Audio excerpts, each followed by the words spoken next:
अब हम लोग इसके आगे की टॉपिक्स पढ़ना शुरू करेंगे। हमने दो इंपॉर्टेंट फॉर्मूले देख लिए। सरफेस टेंशन का फोर्स कितना होता है, force is given by surface tension into length. अब अगर दो सरफेसेस होंगे तो 12 हो जाएगा ऑब्वियसली, और सरफेस एनर्जी जो है that is given by surface tension into area. ये टेंशन टी जो है ये अपने लिक्विड की प्रॉपर्टी है। ये किन किन फैक्टर्स पे डिपेंड करती है थोड़ी देर में देखेंगे, बट ये दो बहुत इंपॉर्टेंट फॉर्मूले इस चैप्टर के हमारे पास है। ठीक है, अब चलिए अगला टॉपिक है कि किन फैक्टर्स पर ये सरफेस टेंशन डिपेंड करता है। किन फैक्टर्स पर डिपेंड करता है अपना ये सरफेस टेंशन। तो सबसे पहला फैक्टर तो ये है कि लिक्विड कौन सा है। हर एक लिक्विड के लिए सरफेस टेंशन अलग अलग होता है।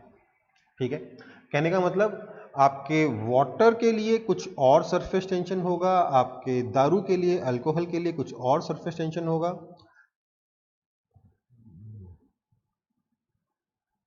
अल्कोहल के लिए कुछ और सरफेस टेंशन होगा, आपके ऑयल के लिए कुछ अलग होगा, आपके हनी के लिए कुछ अलग होगा।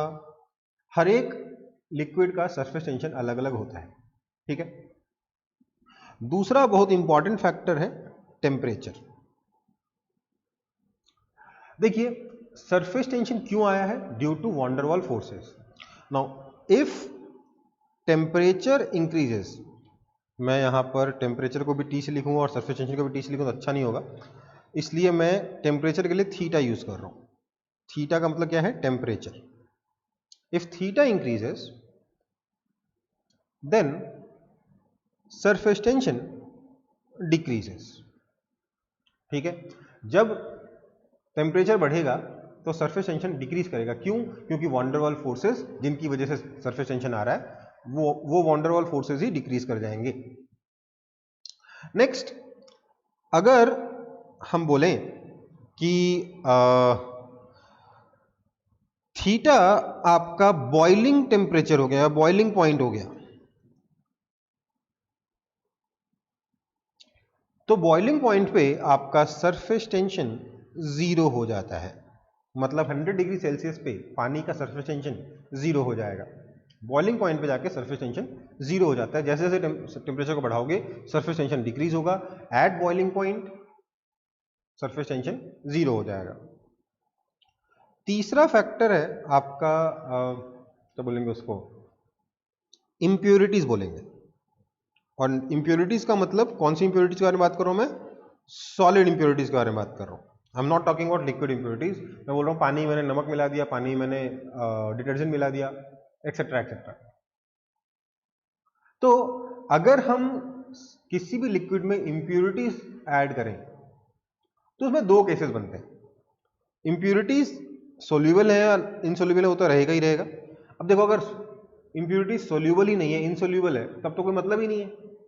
वो मतलब आपने कोई ऐसा सॉलिड चीज डाल दिया पानी के अंदर जो पानी में डिजॉल्व ही नहीं हुआ, तो पानी ही रह गया ना, पानी तो पानी ही रह गया, फिर तो उसका सरफेस टेंशन तो जैसा पहला था वैसे ही रह जाएगा। बट अगर इंप्योरिटी सोल्यूबल है तो उसमें भी दो केसेस हो सकते हैं। एक होता है कि बहुत अच्छे से सोल्यूबल हो, क्या बोलेंगे उसके लिए, टर्म क्या हो सकता है, हाईली सोल्यूबल लिख देते हैं। अगर हाईली सोल्यूबल इंप्योरिटी है जैसे कि पानी में नमक, तो ऐसे में आपका सरफेस टेंशन इंक्रीज हो जाएगा। अगर आप पानी में नमक मिलाओगे तो सरफेस टेंशन इंक्रीज हो जाएगा। और अगर माइल्डली सोल्यूबल है तो सरफेस टेंशन डिक्रीज हो जाएगा, जैसे कि पानी में डिटर्जेंट। देखो नमक क्या है, सॉल्ट क्या होता है, सॉल्ट हम सबको पता है कि सॉल्ट जैसे ही हम पानी में डालेंगे Na+ अलग हो जाएगा, Cl- अलग हो जाएगा NaCl का, मतलब ये डिसोसिएट हो जाएंगे दो आयंस में। और क्योंकि पानी पोलर है, इनफैक्ट बहुत हाईली पोलर है, H2O है, ऑक्सीजन और हाइड्रोजन, मतलब कोई मेल ही नहीं दोनों के बीच में इलेक्ट्रोनेगेटिविटी का। क्योंकि बहुत ज्यादा पोलर है पानी, इसलिए जो आपका सॉल्ट है जो कि आयोनिक फॉर्म में है वो बहुत अच्छे से डिजॉल्व हो जाता है पानी में, इसलिए पानी का सरफेस टेंशन इंक्रीज हो जाता है। इफेक्टिवली आप देखेंगे कि ओवरऑल जो फोर्स है, अट्रैक्शन फोर्सेज हैं सराउंडिंग से, वो इंक्रीज हो गए मॉलिक्यूल के। वहीं अगर आप डिटर्जेंट के बारे में बात करो तो डिटर्जेंट क्या होता है? डिटर्जेंट बेसिकली आप ऐसे समझ सकते हो कि एक आपका इस पोलर एंड है और इसके पीछे एक लंबी सी कार्बन चेन है। तो पोलर एंड क्या करता है? आपके H2O से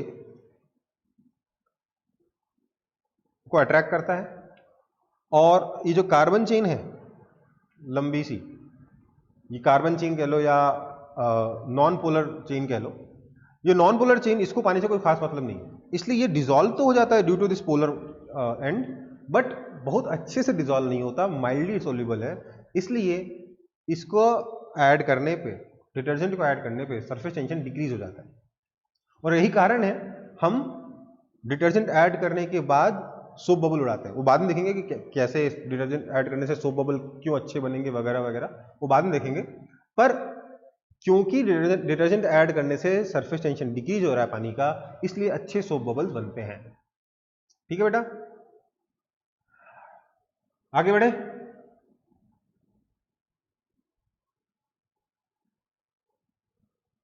चलो,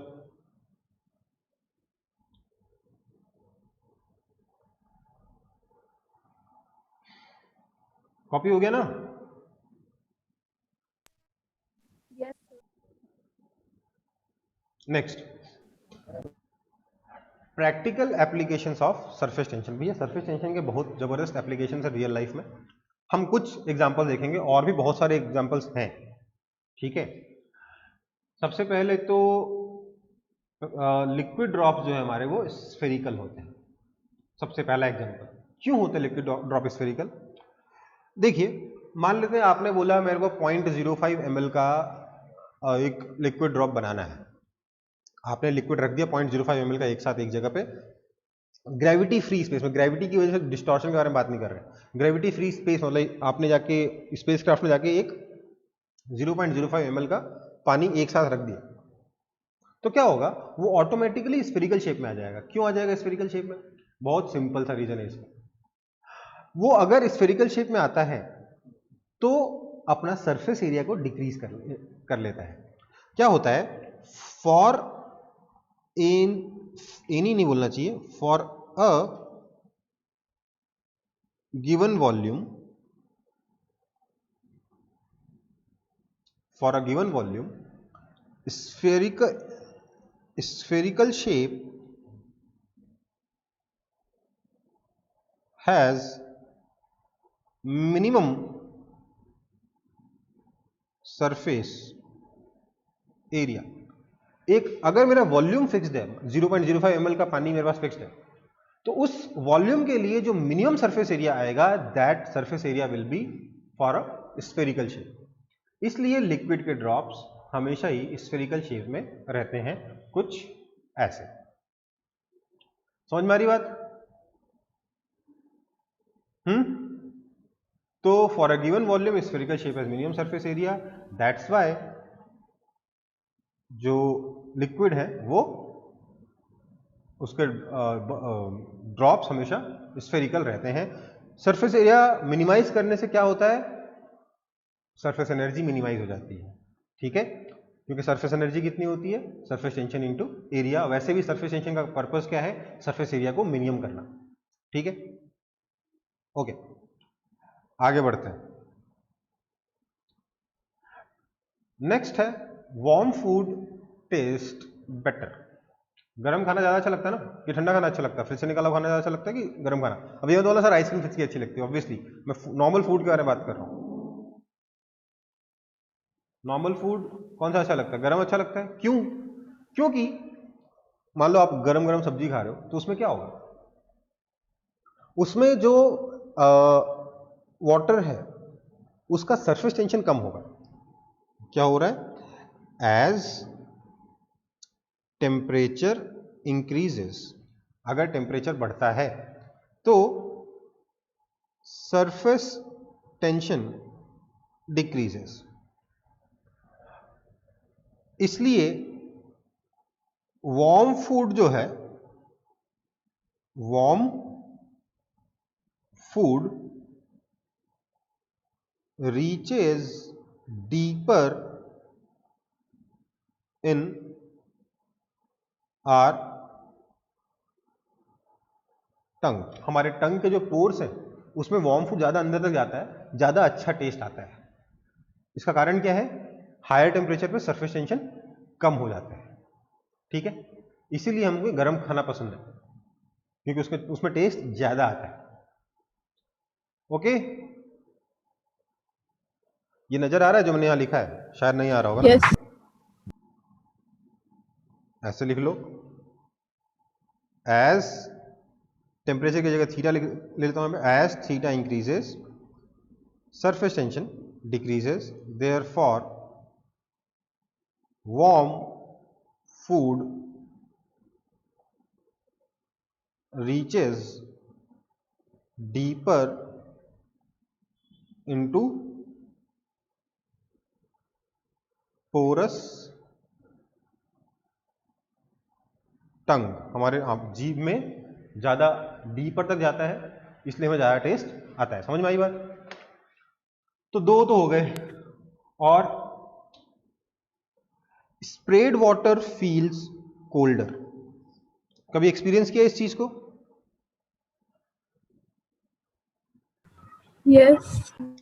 अगर आप कभी सलून जाओ तो वहां पर, मतलब आजकल तो आप, मतलब मैं हाई फाई सलून के बारे में बात नहीं कर रहा हूँ, अपने लोकल वाले सलून जो होते हैं ना, छोटे छोटे वाले, वहां पर क्या होगा, अगर आप गर्मी के मौसम में जाओ तो गर्मी के मौसम में भी अगर आपको ऊपर स्प्रे करते हैं ना पानी, तो ठंडा लगता है। जबकि वो ऐसा नहीं कि फ्रिज से निकाल के लाते हैं पानी, वो क्या करते हैं, उस पानी को वही अपने नल से भर लेते हैं और आपके सर पे स्प्रे कर देते हैं, तो ठंडा लगता है। क्यों लगता है, बात समझिए।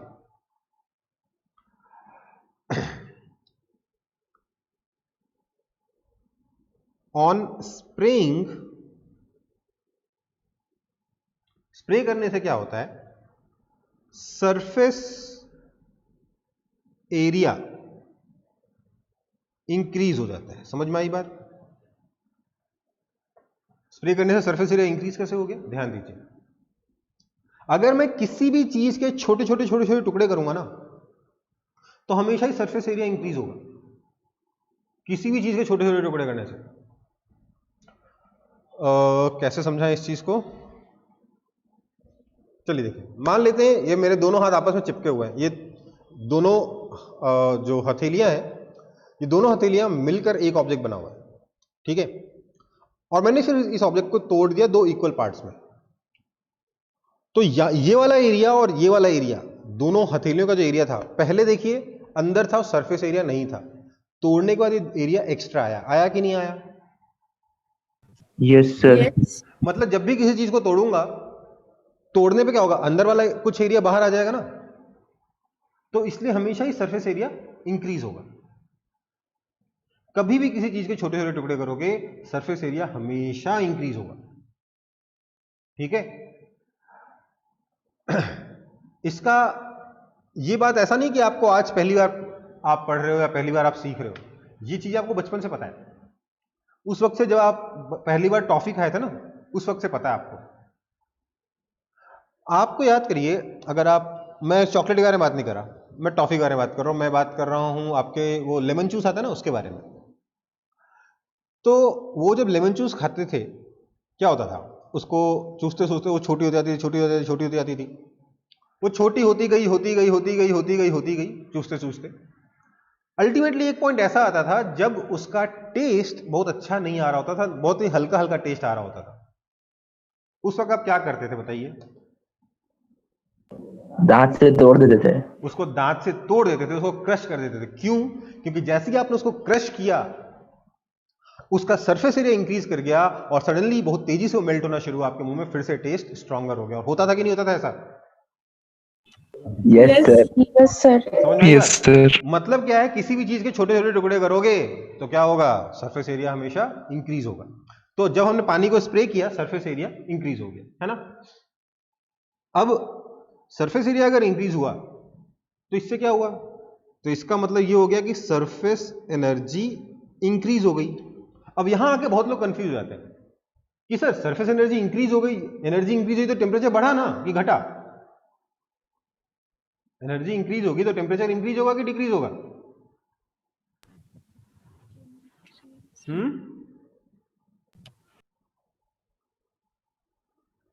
बोलो।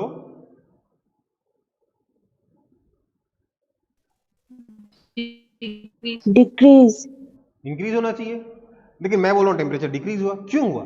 देखिए ध्यान दीजिए, सरफेस एनर्जी इंक्रीज हुई है, थर्मल एनर्जी इंक्रीज नहीं हुई है। सरफेस एनर्जी इंक्रीज हुई, क्या हुआ? वो जो पानी के जो मॉलिक्यूल्स थे उसके पास एक फिक्स्ड अमाउंट ऑफ एनर्जी थी। जैसे हमने स्प्रे किया सरफेस एनर्जी बढ़ गई, तो कहां से आई वो एनर्जी? बेसिकली उसने अपनी थर्मल एनर्जी को सरफेस एनर्जी में कन्वर्ट किया, जिसकी वजह से वो ठंडा हो गया। समझ में आई बात? Yes sir.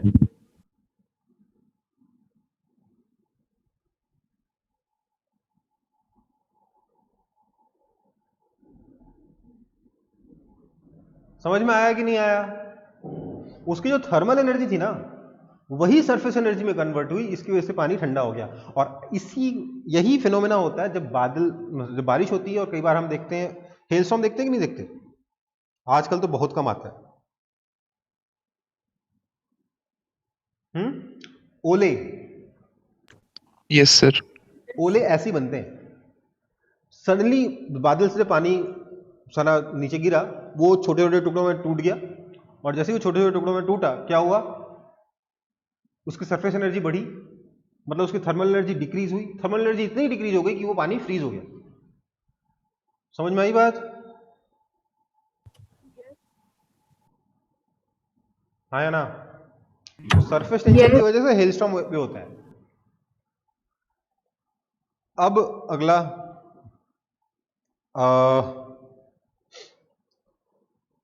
अब देखो, इस पे न्यूमेरिकल जब भी आएगा ना, तो उसमें आपको एक क्या नाम है, कैलोरीमेट्री का कॉन्सेप्ट यूज करना पड़ेगा, फॉर्मूला उसका।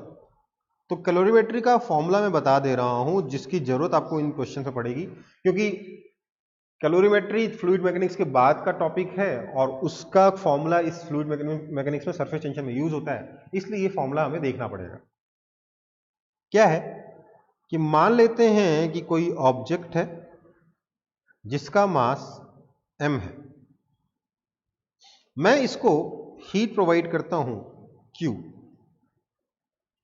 जब मैं इसे हीट प्रोवाइड करूंगा तो इसका टेम्परेचर इंक्रीज हो जाएगा, है ना? इसका टेम्परेचर T0 से बढ़कर T0 प्लस डेल्टा T तक चला जाएगा, है ना? तो कैलोरीमेट्री का प्रिंसिपल कहता है कि जो Q है ना, it will be equal to m s delta T। Q कितना हो जाएगा?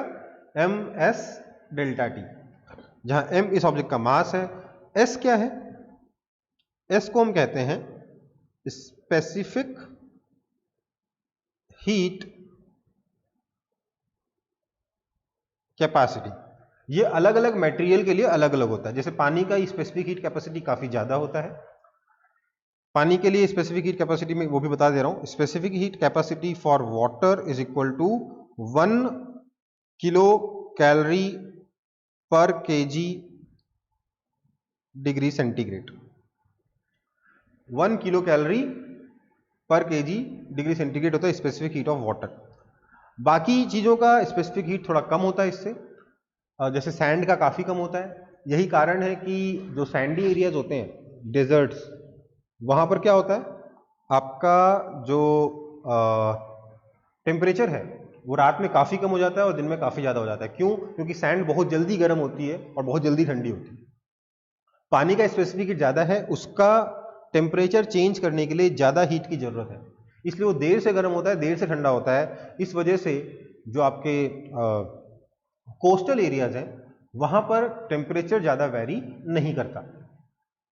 इनफैक्ट अगर आप कोलकाता में जाओ तो वहां पे देखोगे कि जब सर्दियां होती तो बहुत ज्यादा ठंड नहीं होती, और जब गर्मियां आती तो बहुत ज्यादा गर्मी भी नहीं पड़ती। टेम्परेचर वाइज आपका ह्यूमिडिटी वगैरह की वजह से परेशानी हो सकती है, अलग बात है, बट टेम्परेचर वाइज गर्मियों में टेम्परेचर ज़्यादा नहीं जाता, ज़्यादा ऊपर नहीं जाता, और सर्दियों में टेम्परेचर ज़्यादा नीचे नहीं जाता। कोलकाता से मच बेटर एग्जाम्पल है इस चीज़ का आपका बेंगलोर। बेंगलोर ऐसा है कि मतलब वहाँ पे आपको हो सकता है कि जून में किसी दिन आपको स्वेटर पहनवा दे, इतना ठंडा पड़ जाए, और दिसंबर में कभी पंखा चला के सोना पड़ जाए, ऐसा हो जाए दिसंबर जनवरी में। तो मतलब क्यों? बेसिकली टेम्परेचर बहुत ज़्यादा वेरी नहीं करता, बहुत ज़्यादा वेरी नहीं करता है। मतलब ऐसा नहीं है कि सर्दियों में टेम्परेचर बहुत कम है और गर्मियों में टेम्परेचर बहुत ज़्यादा है, ठीक है, आसपास ही रहता है। किसी किसी दिन कुछ कारणों से टेम्परेचर ज़्यादा हो सकता है या ह्यूमिडिटी ज़्यादा हो सकती है, किसी किसी दिन कुछ कारणों से, छोटे मोटे कारणों से टेम्परेचर कम भी हो सकता है। तो इसलिए इसका कारण क्या है? ये स्पेसिफिक हीट। ये स्पेसिफिक हीट वाटर का काफ़ी ज़्यादा होता है, सैंड का काफ़ी कम होता है। वाटर का काफ़ी ज़्यादा कितना है? 1 किलो कैलोरी पर केजी पर डिग्री सेंटीग्रेड, ठीक है। अब बोलोगे सर कैलोरी क्या होता है, तो ये भी बता देते हैं भैया। 1 कैलोरी, कैलोरी एक एनर्जी की यूनिट है। 1 calorie is equal to 4.2 joules होता है, ठीक है। मेरे ख्याल से जो आईसीएसई के स्टूडेंट्स हैं उनको ये सब चीज़ें पहले से मालूम है, पर जो सीबीएसई से क्लास 10th करके आए हैं उनको ये सब चीज़ें नहीं मालूम, इसलिए मैंने एक बार इसे रिवाइज करा दिया।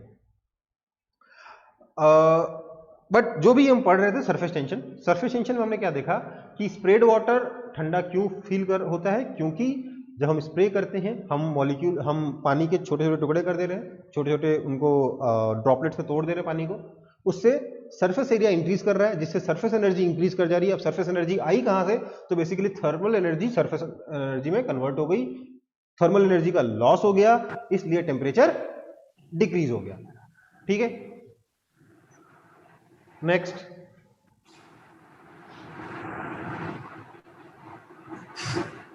बाल देखिए इनके, देख रहे हैं चिपके हुए ना आपस में, चिपके हुए हैं कि नहीं है?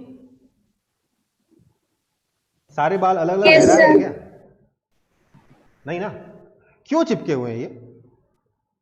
क्योंकि इन पे पानी लगा है, और पानी अगर हर एक बाल अलग अलग रहेगा तो बेसिकली पानी के छोटे छोटे टुकड़े हो गए, सरफेस एरिया बढ़ गया। तो पानी ने बोला नहीं, मेरे को सरफेस एरिया बढ़ाना नहीं है, मेरे को सरफेस एरिया घटाना है, इसलिए पानी ने इनके सारे बाल आपस में चिपका दिए। जब भी कोई महिला नहा धो के बाहर आती है तो क्या होता है, उसके बाल हमेशा चिपके हुए रहते हैं। इसलिए वो क्या क्या करते हैं, पहले तौली से पूरा रगड़ के सुखाएंगे, फिर उसके बाद अपना हेयर ड्रायर लेके सुखाते हैं, तब जाके उनके बालों में फ्लो आता है। लड़कों का ठीक है, छोटे छोटे बाल होते हैं वो ऐसे ही सूख जाते हैं, मतलब लड़के भी आजकल बड़े बाल रखते हैं, उसमें कोई बड़ी बात नहीं है, लेकिन एक बात कह रहा हूं कि जिनके बड़े बाल हैं उनको हेयर ड्रायर से सुखाना पड़ता है बालों को, तब कहीं जाकर बाल उनके अलग अलग होते हैं, उनमें एक फ्लो आ पाता है, ठीक है। ये अगर हेयर ड्रायर से नहीं सुखाना है तो ठीक है, तौलिया बांध के लपेट के रख लो थोड़ी देर, कोई दिक्कत नहीं है। बट सरफेस टेंशन का असर है कि बाल, जो गीले बाल हैं वो आपस में चिपके हुए हैं। क्यों? पानी चाहता है उसका सरफेस एरिया कम हो, इसलिए वो अलग अलग नहीं होना चाहता, एक साथ इकट्ठा रहना चाहता है, ठीक है बेटा? Okay, next. ये देखिए इंटरेस्टिंग चीज दिख रहा है आप लोगों को ठीक से, मेरे ख्याल से उतनी क्लियर इमेज ये है नहीं, बट पानी के ऊपर ये नीडल, स्टील की बनी हुई नीडल फ्लोट कर रही है, ध्यान दीजिए।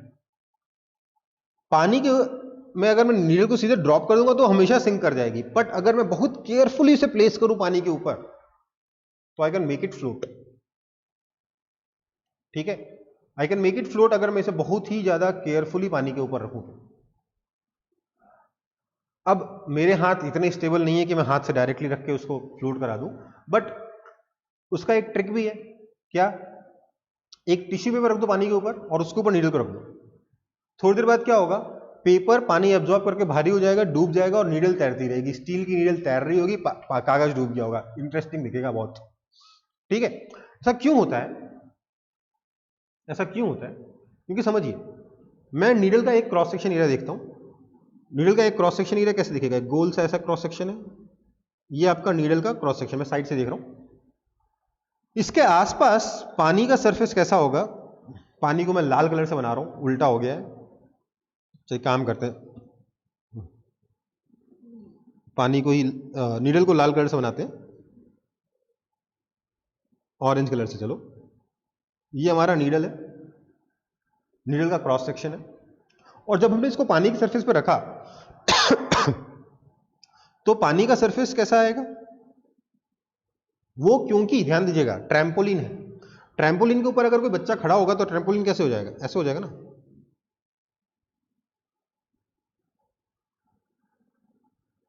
हाँ या ना? ऐसे एक डिप्रेशन आएगा कि नहीं आएगा ट्रैम्पोलिन में? sir. Yes sir. आएगा कि नहीं बोलो? Yes, sir. Yes, sir. ये जो डिप्रेशन आ रहा है ना, इसकी वजह से क्या होगा? सरफेस टेंशन किधर एक्ट करता है? ध्यान रखिएगा हमेशा, बाउंड्री से अंदर की तरफ। यहां पर जो पानी की बाउंड्री बनी है, यहां से सरफेस टेंशन एक्ट करेगा अंदर की तरफ ऐसे, यहां पे सरफेस टेंशन एक्ट करेगा नीडल पे अंदर की तरफ, अंदर की तरफ मतलब किसके अंदर की तरफ? पानी के सरफेस के अंदर की तरफ, कुछ इस तरीके से। तो इधर भी टीएल लगा, इधर भी टीएल लगा, और नीचे की तरफ क्या फोर्स लग रहा है इसके ऊपर? नीडल पे mg। अगर हम मान लें कि पानी का जो सरफेस है वो इस तरीके से थीटा एंगल बना रहा है, तो हम कह सकते हैं टीएल साइन थीटा और टीएल साइन थीटा कैंसिल हो जाएंगे, पर टीएल कॉस थीटा ऊपर की तरफ ऐड हो जाएंगे, और हम लिखेंगे 2TL cos theta will balance mg। समझ में आया कि नहीं आया? बेसिकली ये ध्यान दीजिएगा, नीडल पानी के अंदर नहीं गया है, पानी के सरफेस के ऊपर ही रखा हुआ है, और यही कारण है, इसी तरीके से सेम प्रिंसिपल से insects are able to sit on water surface. देखा होगा ना, कुछ मच्छर वगैरह पानी के सरफेस के ऊपर बैठे रहते हैं। क्यों बैठे रहते हैं? क्योंकि ये जो मैंने बनाया ना नीडल, ये बेसिकली उनका पैर है। अब उनके पैर पे सरफेस टेंशन लग रहा है, बेसिकली वो बहुत हल्के हैं ना, तो उनके लिए पानी का सरफेस प्रॉपर ट्रैम्पोलिन की तरह काम कर रहा है, आराम से उसके ऊपर बैठे हुए। समझ में आई बात? हाँ या ना? Yes, sir. समझ में आया कि नहीं? Yes, sir. Yes, sir. Okay, next.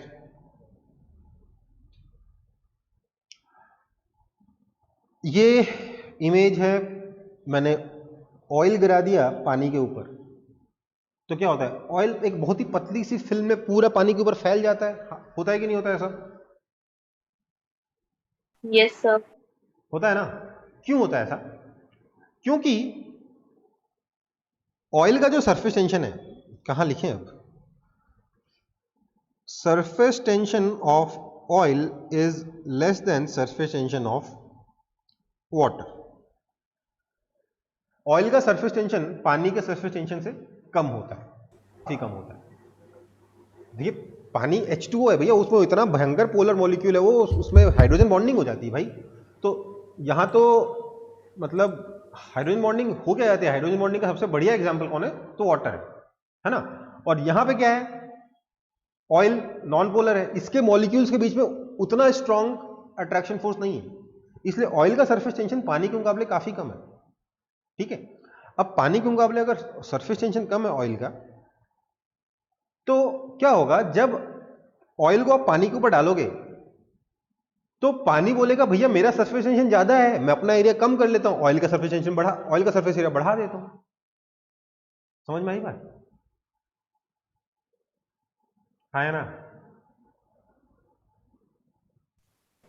Oil का सरफेस एरिया टेंशन कम है, इसलिए अगर उसका सरफेस एरिया बढ़ाओगे तो सरफेस एनर्जी उतनी नहीं इंक्रीज होगी, पर पानी का सरफेस एरिया, जितना ऑयल का सरफेस एरिया इंक्रीज होगा उतना ही पानी का सरफेस एरिया डिक्रीज हो जाएगा। होगा कि नहीं होगा?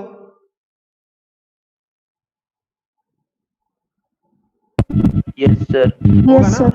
तो पानी क्योंकि स्ट्रॉन्गर है, पानी भी अपना सरफेस एरिया डिक्रीज करना चाहता है, ऑयल भी अपना सरफेस एरिया डिक्रीज करना चाहता है, जीतेगा कौन? पानी, है ना। तो इस वजह से हम देखेंगे ऑयल जो है बहुत ही पतले से फिल्म में पानी के ऊपर पूरा का पूरा स्प्रेड हो जाता है। होते हुए देखा है ना आप लोगों ने? ऐसा कि नहीं देखा कभी? देखा है सर। देखा है ना? ठीक। वहीं पर आपने ये भी देखा होगा कि अगर मैं एक कटोरी में थोड़ा सा तेल ले लूं और उसके ऊपर एक ड्रॉप पानी का डाल दूं, तो पानी का वो ड्रॉप एक जगह पे इकट्ठा रहता रहता है कि नहीं रहता? Yes, sir.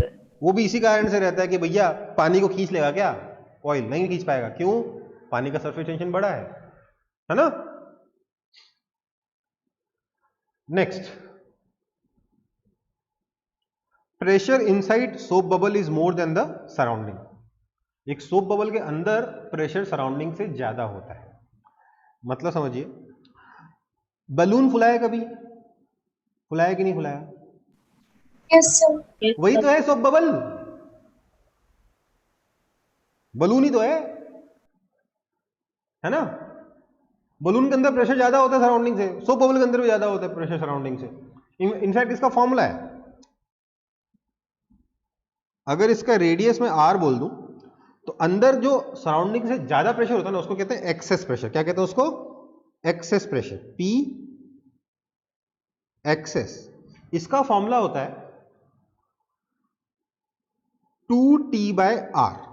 बट क्योंकि यहां पर ध्यान दीजिएगा बेटा, ये आंसर फाइनल नहीं है, क्योंकि यहां पे दो सरफेस है, सोप बबल है ना, आपका फिल्म है ये सोप का, इसमें दो सरफेस है, एक बाहर और एक अंदर, है कि नहीं है? सोप बबल के एक बाहर एक सरफेस है, अंदर भी एक सरफेस है।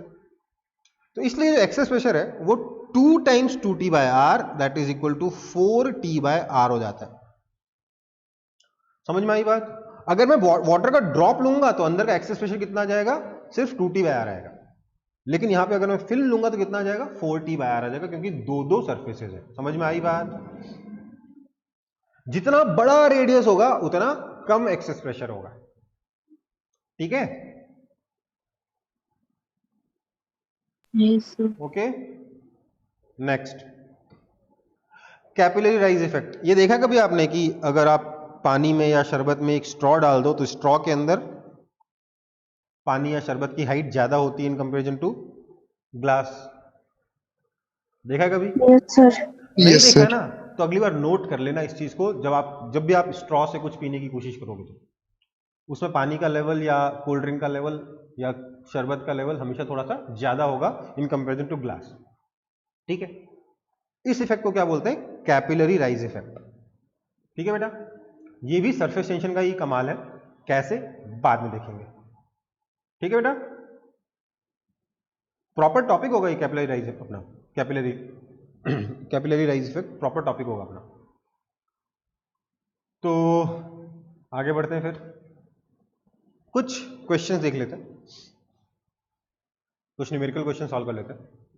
पहला है, अ water drop of radius capital R, mass capital M, specific heat capacity small s and surface tension T is suddenly split into n equal drops।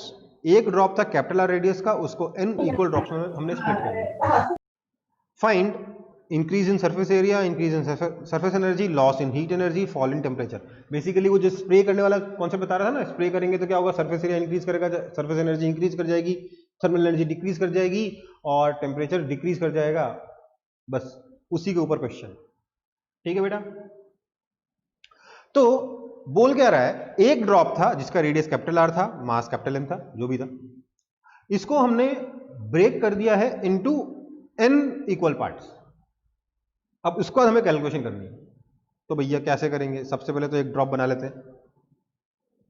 Capital R radius का एक ड्रॉप है ये, इसको हमने तोड़ दिया n ड्रॉप्स में। मान लेते हैं एक ड्रॉप का रेडियस स्मॉल r है। ठीक है? तो यहां पर और यहां पर क्या चीज कॉमन रहेगी जिसका यूज करके मैं स्मॉल r निकाल पाऊं? बताइए तो जरा। Surface tension. हम्म, Surface tension. नहीं, स्मॉल r निकालने के लिए मैं बोलूंगा बहुत ऑब्वियस चीज है। आप लोग बचपन में अगर आपसे पूछते ना मैथ्स में, ये क्लास 8 में, तो आप कर लेते, अभी पता नहीं क्यों नहीं कर पाए। बोलते कि फाइनल वॉल्यूम जो है ना वो इनिशियल वॉल्यूम के बराबर होगा। क्यों? क्योंकि मास उतना ही है, डेंसिटी उतनी ही है। हाँ या ना? Yes, sir. हाँ या ना? This implies n times 4/3 pi small r cube is equal to 4/3 pi capital R cube. समझ में आ रही बात?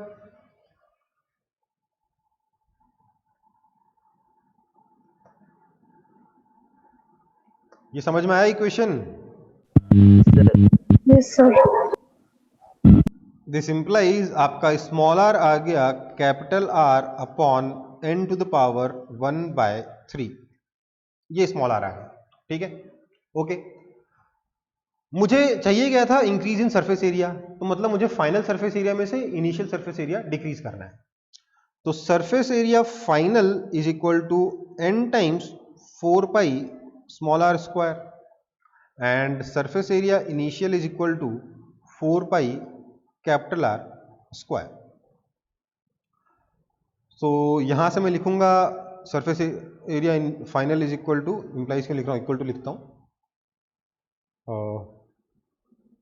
this is equal to n times 4 pi, small r is capital R upon n to the power 1/3, so capital R square upon n to the power 2/3। समझ में आ रहा है ना? स्मॉल आर की वैल्यू यहां से यहां डाल दी मैंने, that is equal to n to the power 1/3 times 4 pi capital R square. ये हो गया सरफेस एरिया फाइनल, और सरफेस एरिया इनिशियल अपन को पता ही है। तो हमने बोला okay, increase in surface area delta s is equal to final surface area minus initial surface area, that is equal to क्या हो जाएगा? n to power 1/3 minus 1 times 4 pi capital R square. ये हो गया चेंज इन सरफेस एरिया। तो first part done. Second part increase in surface energy. हम बोलेंगे surface energy increase निकालना तो और आसान है, डेल्टा यू से मैं सरफेस एनर्जी को रिप्रेजेंट कर रहा हूं, is equal to t delta s. यही था ना formula, u is equal to t into s. This implies delta u is equal to t delta s. ठीक है ना? Yes sir. That is equal to 4 pi T R square into n to the power 1/3 minus 1। ये आपका delta u आ गया, change in surface energy आ गया, increase in surface energy आ गया। Loss in heat energy, loss in heat energy क्या हो जाएगा? बेसिकली डेल्टा क्यू है, या क्यू बोल सकते हो इसको। Delta Q is simply minus delta U, that is equal to minus 4 pi T R square n to the power 1/3 minus 1। ध्यान दीजिएगा ये नेगेटिव है, मतलब कि लॉस है। लॉस लिखना होगा तो आपको माइनस माइनस रिपोर्ट नहीं करना, बिना माइनस साइन के इसी आंसर को रिपोर्ट करना है कि जितना सरफेस एनर्जी में इंक्रीमेंट हुआ उतना ही हीट एनर्जी में लॉस हुआ। So loss in heat energy इतना हो गया। फॉल इन टेम्परेचर हमें पता है, ये जो डेल्टा क्यू होगा that will be equal to M S delta theta. अब एम कितना है यहाँ पे? कैपिटल एम है, तो उसको कैपिटल एम से रिप्रेजेंट करते हैं भाई। दिस इंप्लाइज माइनस, अच्छा, डेल्टा थीटा इज इक्वल,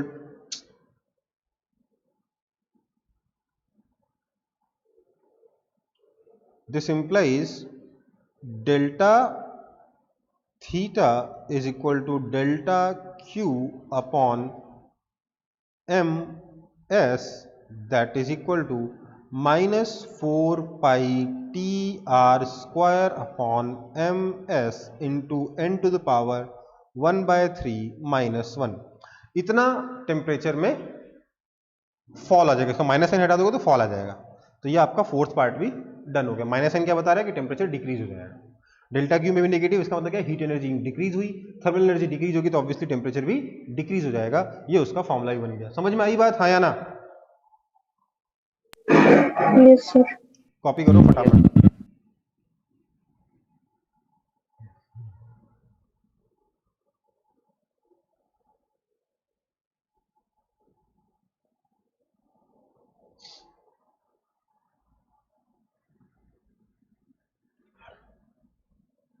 जब स्प्रे करते हैं तो इसी तरीके से टेम्परेचर फॉल होता है।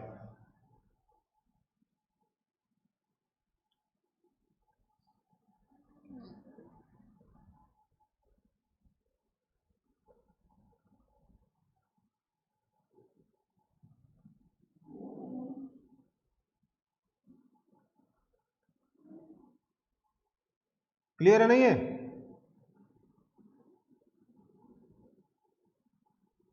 हाँ या ना? Yes, sir. Yes. Okay, next example पढ़िए, ट्राई करिए सॉल्व करने का।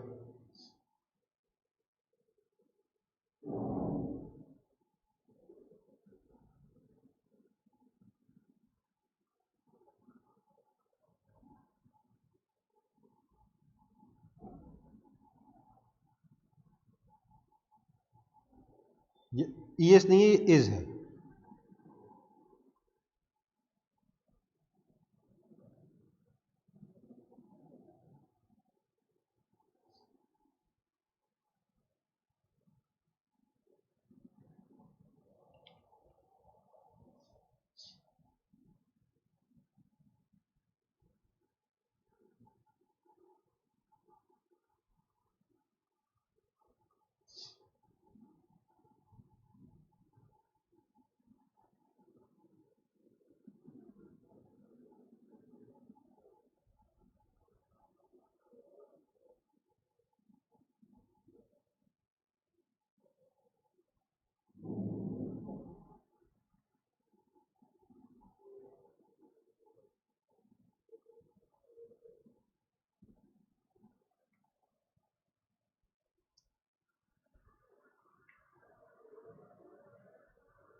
देखो, जो भी आंसर आए बोल दो, मतलब अगर बोलना नहीं चाहते तो चैट पे लिख दो, ठीक है? जो भी आंसर आए, सही हो गलत तो कोई फर्क नहीं पड़ता। गलत होगा तो कोई नुकसान नहीं है, सही होगा तो थोड़ा कॉन्फिडेंस बढ़ जाएगा कि हाँ मेरे को तो चीजें आती हैं। समझ में आई बात?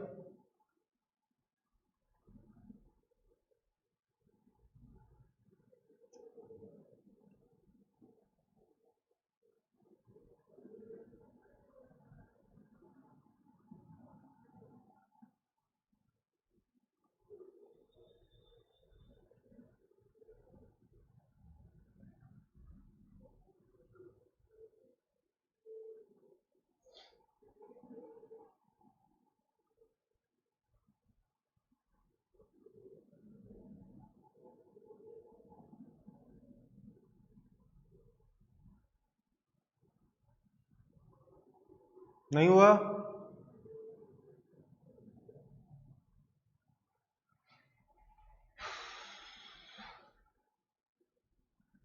ये तो इतना इजी क्वेश्चन है, ये क्यों नहीं हो रहा? देखो भैया क्या बोल रहा है, इधर तराजू है, ला ये हैंग हो गया, हो सकता है वापस।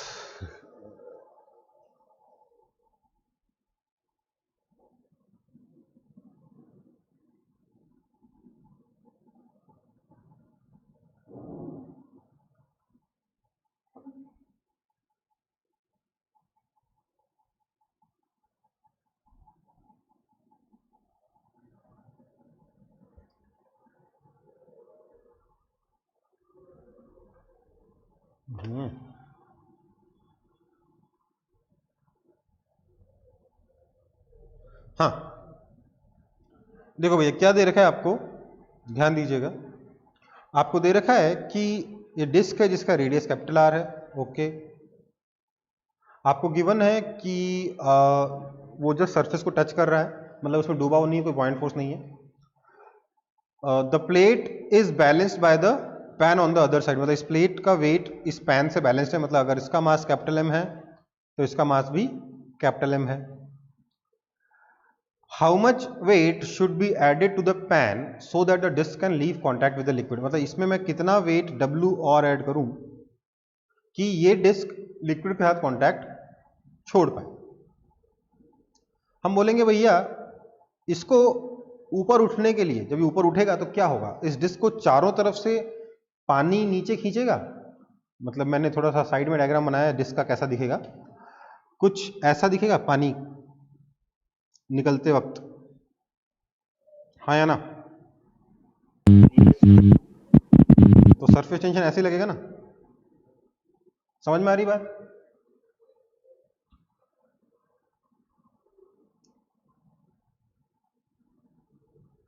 समझ में आ रहा है कि नहीं आ रहा? सरफेस टेंशन का फोर्स, अरे यार क्या हो रहा है?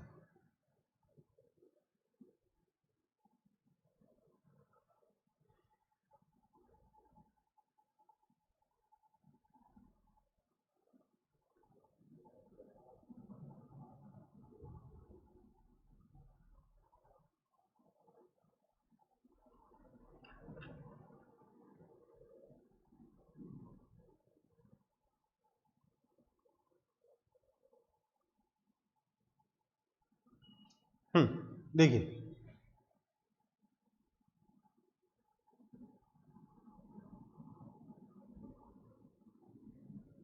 ये जो डिस्क है इस पे सरफेस टेंशन का फोर्स कुछ ऐसे लगेगा चारों तरफ से।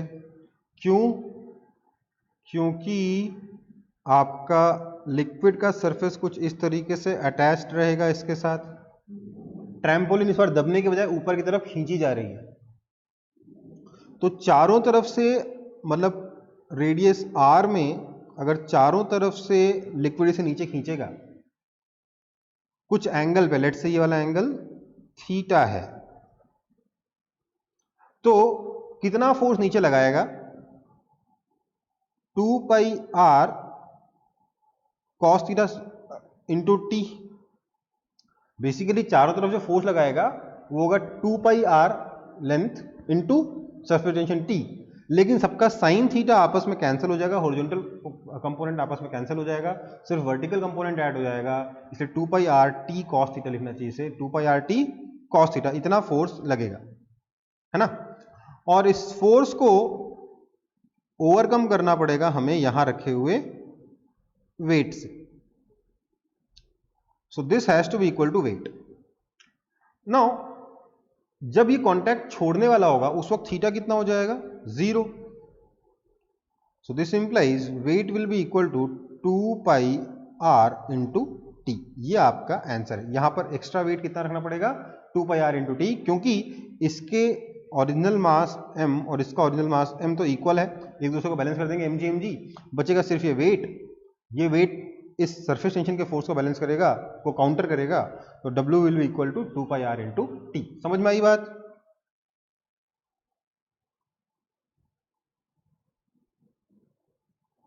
You got my point? Yes, sir. ये cos थीटा वाला कॉन्सेप्ट क्लियर हुआ ना कि 2 pi R T into cos theta क्यों आ रहा था? पहले मैंने cos थीटा क्यों लिखा? क्योंकि इन सबका जो हॉरिजॉन्टल कंपोनेंट है साइन थीटा वाला वो तो कैंसिल हो जाएगा ना, चारों तरफ से जो लग रहा होगा, Yes, sir. है ना। बचेगा क्या? सिर्फ साइन थीटा वाला कंपोनेंट, तो 2 pi R T sine, sorry sine theta वाला कैंसिल हो जाएगा, cos थीटा वाला बच जाएगा, 2 pi R T cos theta. ठीक है, नेक्स्ट आगे बढ़ूं।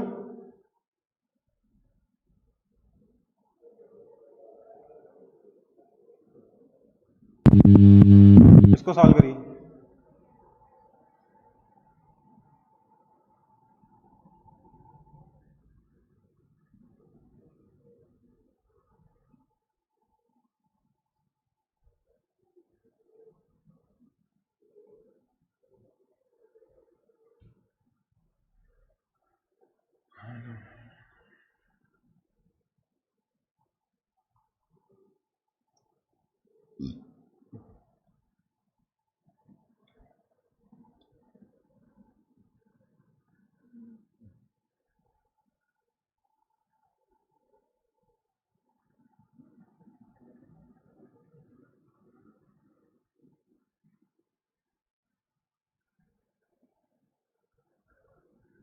ये तो हो जाना चाहिए, अगर पिछला क्वेश्चन मैंने सॉल्व करा दिया तो इसमें बचा ही क्या है सॉल्व करने के लिए?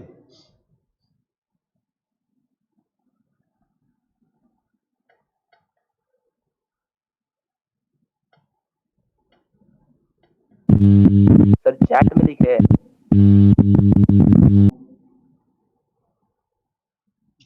चलो मैं इसका सिर्फ आंसर बता के आगे बढ़ रहा हूं।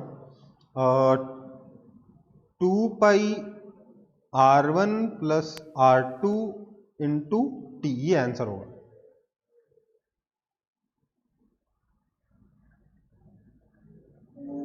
समझ में आ रहा है? अगर अभी ये आंसर देखने के बाद क्लियर है तब तो बढ़िया, नहीं तो नहीं क्लियर है तो हैंड रेज करो, मैं डाउट सॉल्व करा दूंगा।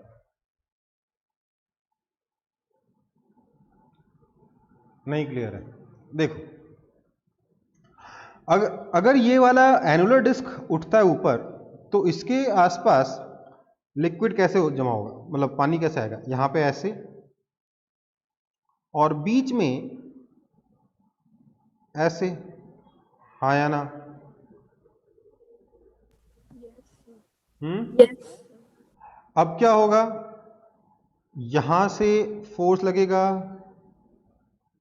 2 पाई R2 इंटू टी, और यहां से लगेगा 2 पाई R1 इंटू टी, है ना? तो force due to surface tension will be equal to outer rim पे, आउटर सर्कमफ्रेंस पे 2 पाई R2 इंटू टी, और इनर सर्कमफ्रेंस पे 2 पाई R1 इंटू टी। इन दोनों को बैलेंस करना पड़ेगा हमें यहाँ पे एक वेट W रख के, ठीक है? समझ में आई बात? Yes. Okay, next question. Next question है जो भी अगला टॉपिक क्वेश्चन ही है। A long thin uniform wire of negligible radius is supported on the surface of the liquid. The width of the container is 2d. Okay, आपको दे रखा है ये distance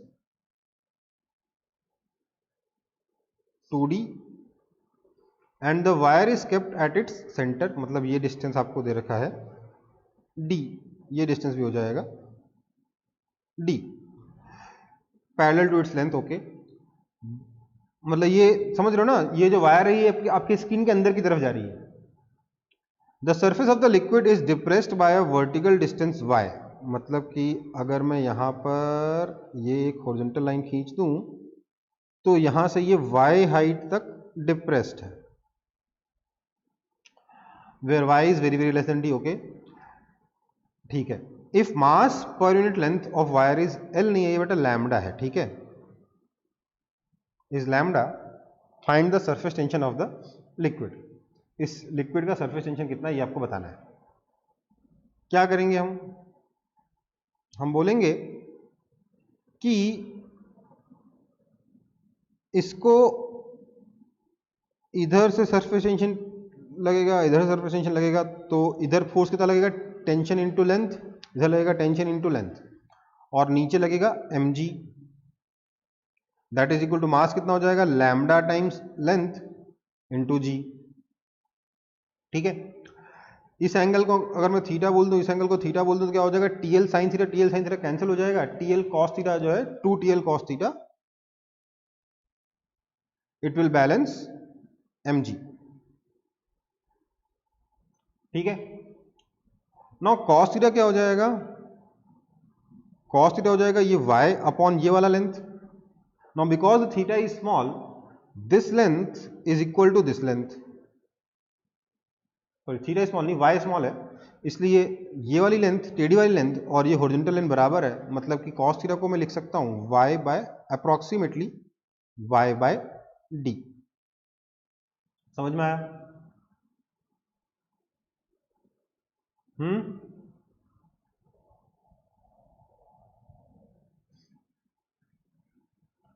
okay, so we have 2TL into y by d is equal to mg. So this implies surface tension T is equal to mgd upon 2Ly। ये आपका answer है, ठीक है बेटा, easy enough.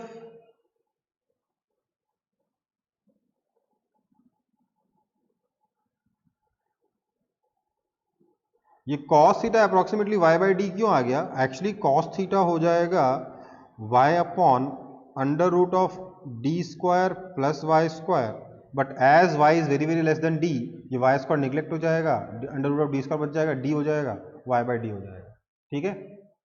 Yes sir. Okay, आगे बढ़े।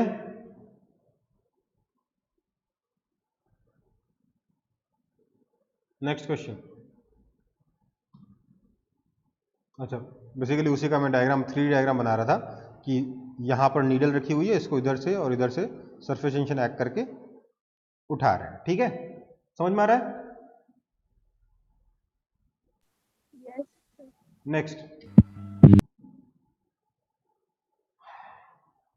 ये वाला क्वेश्चन सॉल्व करेंगे।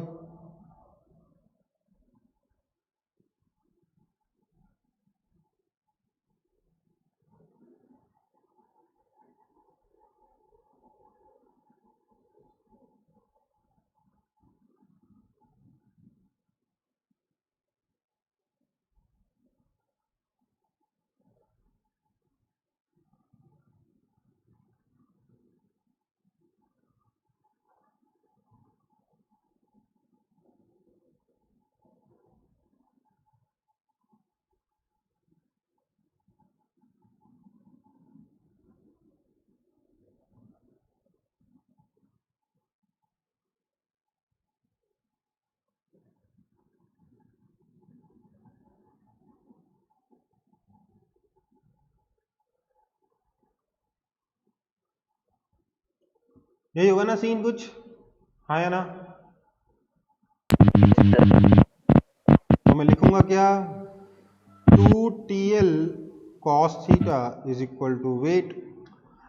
अब बोल रहा है कि वेट का मैक्सिमम वैल्यू, देयरफॉर वेट की मैक्सिमम वैल्यू कितनी हो सकती है, जब थीटा 0 डिग्री हो उसका वेट मैक्सिमम होगा। So this is equal to 2TL, ये आपका आंसर। ठीक है, इससे ज्यादा वेट का नीडल फ्लोट नहीं कर पाएगा, मतलब वेट पर unit length will be equal to 2T। ठीक है, नेक्स्ट, समझ में आ रहा है ना? ये सब इजी है ना?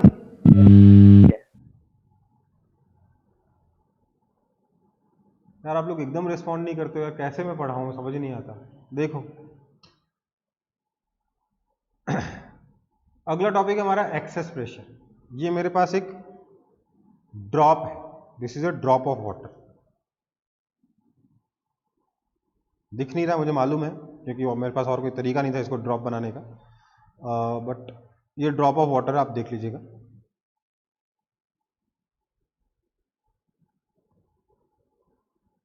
इसके अंदर एक्सेस प्रेशर कितना होगा ये हमें निकालना है। एक्सेस प्रेशर का मतलब P इन माइनस P आउट। अब इन का मतलब कौन सी साइड को इन बोलेंगे, सरफेस तो ये रहा, इन का मतलब कौन सा साइड होगा, P on concave side minus P on convex side. समझ में आई बात? कनकेव साइड वाला प्रेशर हमेशा ज्यादा होता है कन्वेक्स साइड के मुकाबले, तो वो कनकेव साइड की तरफ कितना प्रेशर ज्यादा होगा ये हमें देखना है। मान लेते हैं ड्रॉप ऑफ वाटर है, लिक्विड ड्रॉप है, वाटर है, लिक्विड है, जो भी मान लो। हमें बताना है कि अगर बाहर का प्रेशर P0 है तो अंदर का प्रेशर P है, तो P माइनस P0 कितना है। इसके लिए हम क्या करेंगे, इसको सॉल्व करने का तरीका ये है कि आप इस वाटर के ड्रॉप को दो पार्ट्स में तोड़ दीजिए। मैंने इसको दो पार्ट्स में से तोड़ दिया, दिख रहा है? अब क्या होगा, अंदर का जो भी प्रेशर P होगा, जो एक्स्ट्रा प्रेशर है, अगर देखिए अंदर का प्रेशर बाहर के प्रेशर के बराबर है, तब तो यहां पर एक कॉन्सेप्ट है बहुत इंपॉर्टेंट सा, जिसको बाद में हम वापस से रिविजिट करेंगे। मान लेते हैं अंदर का प्रेशर भी P0 होता, तो यहां से प्रेशर P0 इस तरीके से एक्ट कर रहा होता, बाहर से प्रेशर P0 ऐसे एक्ट कर रहा होता। लेकिन एक चीज ध्यान दीजिए, अगर प्रेशर यूनिफॉर्म है, ये नोट करने लायक बात है, इन यूनिफॉर्म प्रेशर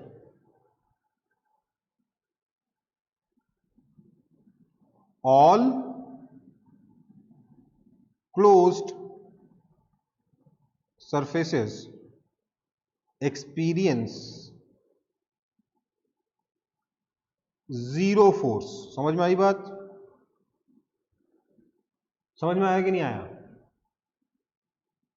मतलब ये है कि मैं किसी भी शेप का स्टोन रखा हुआ लेट से हमारे पास, और बाहर का प्रेशर एटमॉस्फेरिक प्रेशर P0 है, तो चारों तरफ से जब एटमॉस्फेरिक प्रेशर लगेगा तो किसी भी शेप का ये स्टोन हो, इसके ऊपर नेट फोर्स कितना हो जाएगा, समझ में आई बात? किसी भी शेप का हो, अगर बाहर प्रेशर यूनिफॉर्म है तो नेट फोर्स कितना हो जाता है, 0। ये बहुत इंपॉर्टेंट चीज है, इसको ध्यान रखना है। आगे जाके हम इसको और एक बार और विजिट करेंगे और इसके ऊपर कुछ क्वेश्चंस भी सॉल्व करेंगे शायद।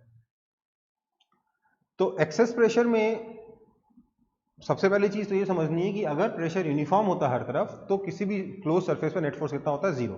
जैसे कि ये जो हमारा हेमिस्फेयर है, अगर अंदर का प्रेशर बाहर का प्रेशर बराबर होता तो हेमिस्फेयर पे प्रेशर का नेट फोर्स कितना होता, 0।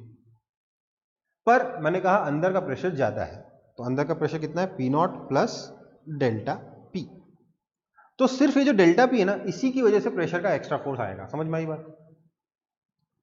तो फोर्स ड्यू टू प्रेशर कितना हो जाएगा, कोई बताएगा मेरे को? अगर इसका रेडियस r है तो कितना हो जाएगा? क्या मैं इसको डेल्टा P एक्स्ट्रा प्रेशर या excess pressure into pi R square लिख सकता हूं, अगर मैंने इसका रेडियस r मान रखा है तो?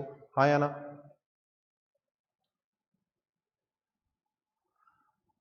देखिए सही में मैंने उस ड्रॉप के 2 टुकड़े नहीं किए, मैंने बस उसके 2 हाफ को कंसिडर किया सेपरेटली।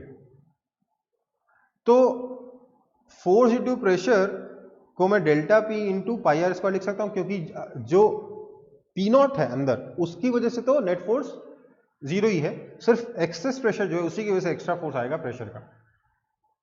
और इस फोर्स को बैलेंस कौन करेगा? इस फोर्स को बैलेंस करेगा आपका इसके बाउंड्री पे लगने वाला सरफेस टेंशन। आप बोलोगे सर ये सरफेस टेंशन कौन अप्लाई कर रहा है इस हेमिस्फेयर पे? तो दूसरा वाला हेमिस्फेयर औ का। समझ में आई बात? ये वाला जो हेमिस्फेयर है, हेमिस्फेयर 1, ये हेमिस्फेयर 2 पे सरफेस टेंशन की वजह से अंदर की तरफ फोर्स भी अप्लाई कर रहा है। तो force due to surface tension T कितना हो जाएगा? क्या मैं इसको 2 पाई r जो लेंथ ऑफ बाउंड्री है मल्टीप्लाइड बाय T लिख सकता हूं? हाँ या ना? Yes sir. लिख सकता हूं कि नहीं? क्योंकि सारा का सारा फोर्स एक ही डायरेक्शन में, तो मैंने सीधे ऐड कर दिया। अब हम बोलेंगे कि इसके ऊपर है तो ये बबल इक्विलिब्रियम में ना, तो इसके ऊपर नेट फोर्स, इस हेमिस्फीयर के ऊपर नेट फोर्स 0 है। मतलब हम बोलेंगे force due to pressure is equal to force due to surface tension. This implies delta P into pi R square is equal to 2 pi r into surface tension T। तो पाई ने पाई को मार दिया, r ने r को मार दिया, हमारे पास आ गया delta P is equal to 2T by r। एक सरफेस की वजह से कितना एक्सेस प्रेशर आ रहा है एक स्फेरिकल शेप के अंदर, तो 2T बाय r। क्लियर है? Yes sir. Yes, sir. पक्का? Yes, sir. ओके, तो इसको कॉपी कर लेंगे सब लोग।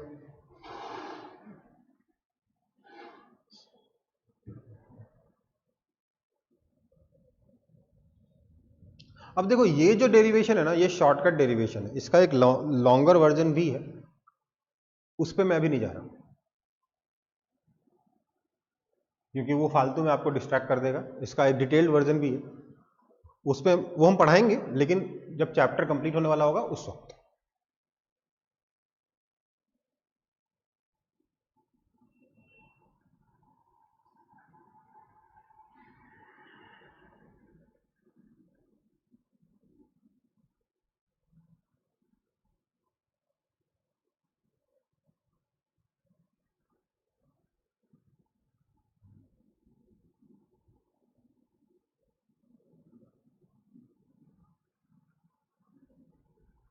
आगे बढ़े? Yes, sir. अगर किसी का कॉपी नहीं हो तो हैंड रेज करो, नहीं तो मैं आगे जा रहा हूं।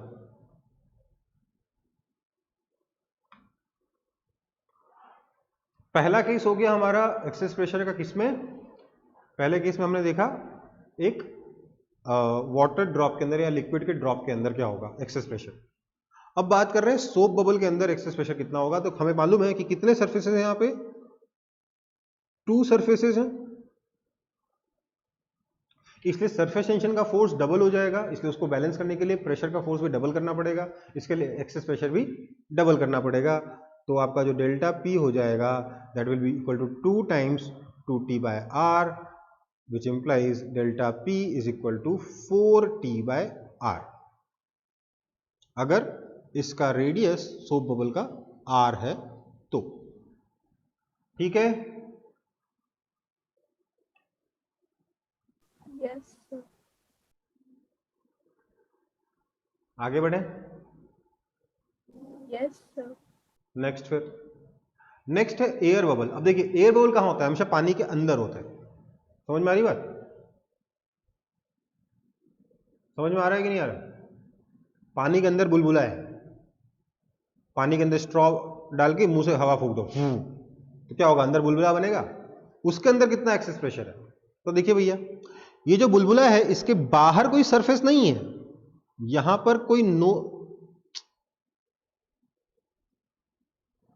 इधर बाहर की तरफ कोई सरफेस है क्या लिक्विड का? नहीं, लिक्विड का सरफेस किधर है, अंदर है ना, क्योंकि अंदर एयर है, बाहर तो पानी पानी है, तो यहां सरफेस कहां है, सरफेस किधर है, सिर्फ और सिर्फ अंदर की तरफ। समझ में आई बात?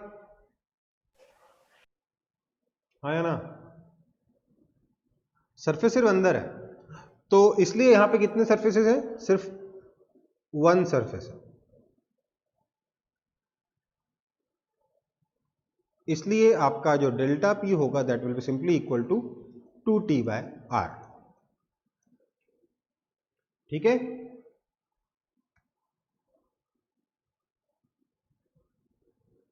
समझ में आई बात? Yes, sir.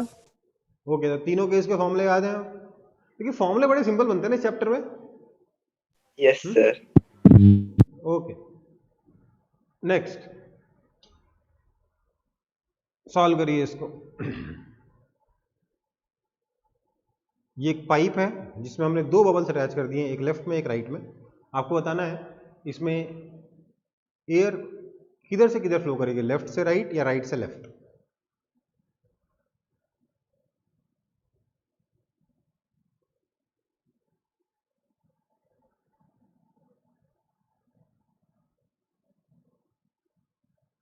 लेफ्ट से राइट है ना, बड़ा गुब्बारा पतला होगा, छोटा गुब्बारा बड़ा होगा, इक्विलिब्रियम में दोनों गुब्बारे बराबर साइज के हो जाएंगे। हाँ या ना? Yes, sir. नहीं, ऐसा नहीं होगा, ध्यान दीजिए। Air moves from higher pressure to lower pressure. ठीक है, यहां पर एक्स्ट्रा प्रेशर क्या है, ये R1 बोल देता हूं, ये R2 बोल देता हूं। हमें दिख रहा है साफ साफ कि R1 ग्रेटर देन R2 है, इसलिए हम लिखेंगे यहां का जो एक्सेस प्रेशर वो कितना है, 2T बाय R1, और यहां का कितना है, 2T बाय R2।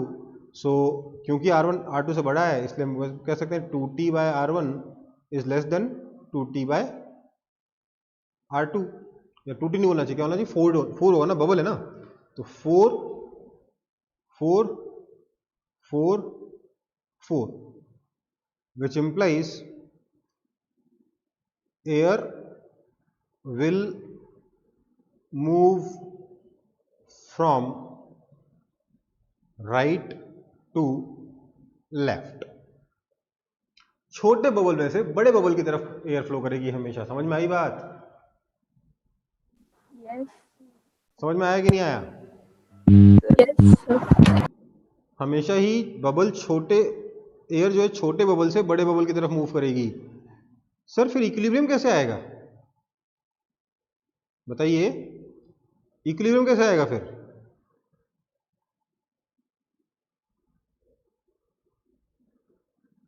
छोटा बबल और छोटा होता गया, बड़ा बबल और बड़ा होता गया, इक्विलिब्रियम बना ही नहीं। सर बड़ा हो जाएगा। तो देखो क्या होगा ना बेटा, ये छोटा बबल छोटा होता जाएगा। लेट्स से इस पाइप का रेडियस स्मॉल आर है, छोटा बबल छोटा होता जाएगा होता जाएगा होता जाएगा, इसका रेडियस एक टाइम पे स्मॉल आर के बराबर होगा, हाँ या ना? Yes sir. और बड़े बबल का रेडियस बढ़ता जाएगा, इसका रेडियस स्मॉल आर से बड़ा है। उसके बाद भी क्या होगा, इस छोटे वाले बबल से और हवा बाहर निकलेगी, तो छोटा वाला बबल कैसा हो जाएगा? अरे उल्टा बन गया मेरे से, ये मेरे से उल्टा बन गया, ठीक है, मतलब ये राइट में होना था, ये लेफ्ट में होना था। ये रेडियस तो और बड़ा हो गया, पर ये वाला रेडियस छोटा होते होते होते होते एकदम ये चिपक गया, समझ में आया? और इस टाइम पे इधर का रेडियस, इधर का रेडियस और इधर का रेडियस बराबर होगा, समझ में आया? समझ आया कि नहीं आया? थोड़ा ये डायग्राम उल्टा बन गया, कंफ्यूज मत हो, मतलब क्या है कि ये उधर होगा और मतलब ये वाला जो पोर्शन है ना, ये इधर होना चाहिए और ये वाला इधर होना चाहिए, उल्टा लगा दिया मैंने गलती से। बट बात को समझो, ये छोटा वाला बबल पिचकते पिचकते पिचकते पिचकते पहले उसका रेडियस स्मॉल आर के बराबर होगा, उसका जब और हवा निकलेगी ना, तो उसका रेडियस डिक्रीज होने की जगह इंक्रीज होने लगेगा, उसका वॉल्यूम डिक्रीज होगा बट रेडियस इंक्रीज होगा। समझ में आ रहा है?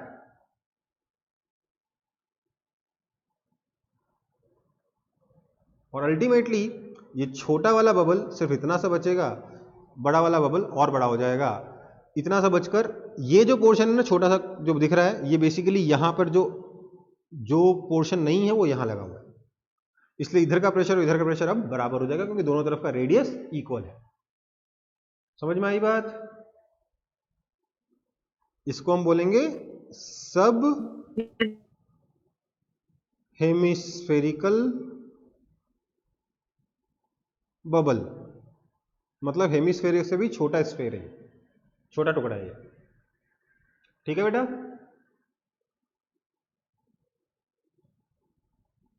हाँ ना? डायग्राम उल्टा हो गया, उससे प्लीज कंफ्यूज मत होइएगा, आगे बढ़ रहा हूं। नेक्स्ट है हमारा अटैच्ड सोप बबल। कभी देखा आपने दो बुलबुलों को चिपके हुए? Yes sir. देखा ना? कुछ ऐसा ही शेप बनाते हैं कि नहीं बनाते? बनाते हैं। आपसे बोला गया है कि इधर वाला रेडियस R1 है, इधर वाला रेडियस R2 है, तो इस कॉमन सरफेस का रेडियस कितना होगा? मतलब ये जो कॉमन सरफेस है इसका रेडियस R कितना होगा, ये हमें कैलकुलेट करके बताना है। समझ में आ रही बात?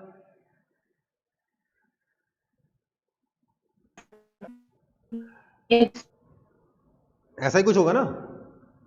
तो देखिए क्या करेंगे, हम बोलेंगे कि लेट्स से बाहर का प्रेशर P0 है, इधर का प्रेशर P1 होगा, इधर का प्रेशर P2 होगा, हाँ या ना?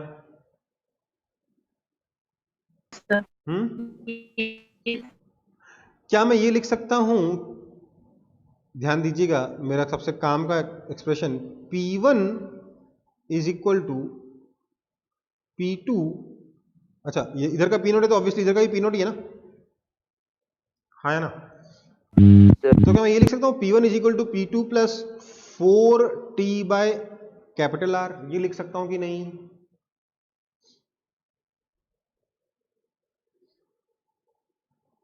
क्योंकि मेरे पास ये जो कॉमन फिल्म है ना, इसके लिए ये वाला कनकेव साइड है, ये वाला कन्वेक्स साइड है। कनकेव साइड पे प्रेशर हमेशा ज्यादा होता है, कितना ज्यादा होता है? 4T बाय R, तो इसलिए इधर का प्रेशर इधर से ज्यादा है, 4T बाय R ज्यादा है। बट P1 है कितना? P1 तो है sir P0 plus 4T bye R1, और P2 कितना है? P0 प्लस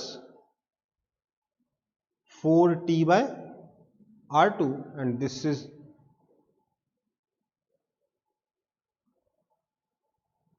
समझ में आया?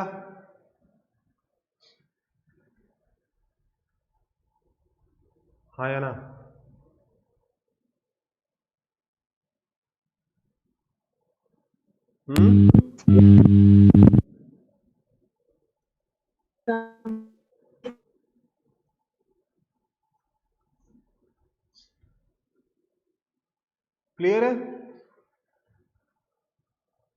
अब देखो कई लोग इस फॉर्मूले को याद कर लेते हैं, भाई याद मत करना यार, एक लाइन में आ जा रहा है, समझ लेना, ठीक है।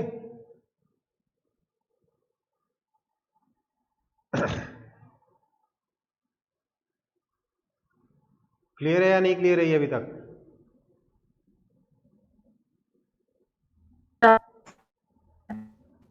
चलो, तो आज की क्लास यहीं तक है, इसके आगे का हम लोग नेक्स्ट क्लास में देखेंगे, सरफेस टेंशन अगली क्लास में कंटिन्यू रहेगा, ठीक है।